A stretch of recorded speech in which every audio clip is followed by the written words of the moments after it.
മുസ്ലിം സമുദായത്തിനുമുണ്ട്. സുബ്ഹാനല്ലാഹ്, ഈ സംഭവം തന്നെ ഉണ്ടായപ്പോൾ നല്ലവരായ എല്ലാവരും അതിനെ സ്വാഗതം ചെയ്തു.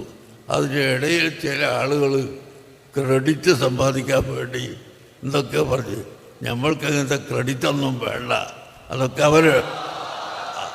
അവരെടുത്തോട്ടെ, നമുക്കിവിടെ സുഖമായി ജീവിക്കണം, നമ്മുടെ പള്ളി ഉണ്ടാക്കണം, മദ്രസ ഉണ്ടാക്കണം, നമ്മളെ ദീൻ പഠിപ്പിക്കണം.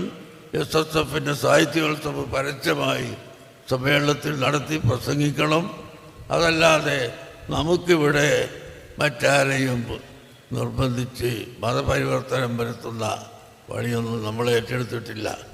ഇപ്പോൾ തന്നെ ഇവിടുത്തെ MLA രാഹുൽ മാക്കൂട്ടെന്ന നാടിൻ്റെ പേരായിരിക്കും.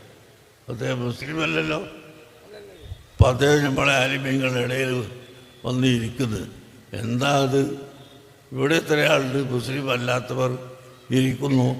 അതിനൊന്നും യാതൊരു തടസ്സവും നമ്മുടെ ഇടയിൽ ഇല്ല എന്ന് നാം മനസ്സിലാക്കി തീർച്ചയായും നാം ഐക്യത്തോടും സന്തോഷത്തോടും കൂടി ഈ രാജ്യത്ത് എല്ലാ നല്ല കാര്യങ്ങളും ഉണ്ടാക്കി തീർക്കാൻ ശ്രമിക്കുക എന്ന് ഞാൻ നിങ്ങളെ ഓർമ്മപ്പെടുത്തുന്നു.